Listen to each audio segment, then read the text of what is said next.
Баршаңызға сәлем достар, сіздермен Жанат. Бүгін мен сіздерге сүтсіз, жұмыртқасыз, тіпті миксерменен таразыны қажет етпейтін ең оңай жасалатын пирогтың рецептісімен бөлісетін боламын. Міндетті түрде видеоны өткізбей соңына дейін қарап, менің каналыма тіркеліп, жанында тұрған қоңырауша белгісін басуды ұмытпаңыздар. Біздің пирогымыз таразысыз болғандықтан да мен барлық мөлшерді стаканмен өлшеп алатын боламын. Видеода көріп тұрғандарыңыздай, мендегі стакан 150 граммдық стакан, соны толтырмай ғана барлық мөлшерін осылай стаканға құйып дайындап аласыздар. Ең алдымен 2 стакан ұнымызды ситаның көмегімен өткізіп алатын боламын. Міндетті түрде ұндарыңызды ситадан өткізіп алыңыздар, пирогтарыңыздың жұмсақ және де құрғақ болып шығуы үшін. Енді осының үстіне 2 стакан қантымызды қосатын боламыз. Егер сіздерде менің сияқты стакан болмайтын болса, немесе мөлшерін білмейтін болсаңыздар, қолдарыңыздағы бар кружка, сондай стакандарды мөлшерлерін бірдей қылып қосасыздар. Бар болғаны тек қана стаканмен өлшейтін боласыздар. Енді осының үстіне 1 стакан какаомызды және де ванилинімізді қосатын боламыз. Мендегі ванилин 1,5 граммдық. Мен осы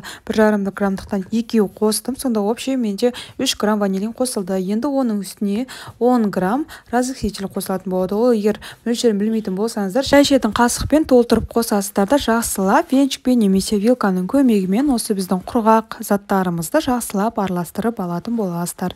Енді кезекте біз бөлек ыдысымызға бөлме температурасындағы немесе жылы осындай жаңағы стаканменен өлшеп 2 стакан суымызды құятын боламыз. Оның үстіне 1 стакан жаңағы сұйық майымызды қосатын боламыз. Барлығын видеода көріп тұрғандарыңыздай, мендегі осы 150 граммдық стаканды толтырмай жаңағы қосып жатырмын.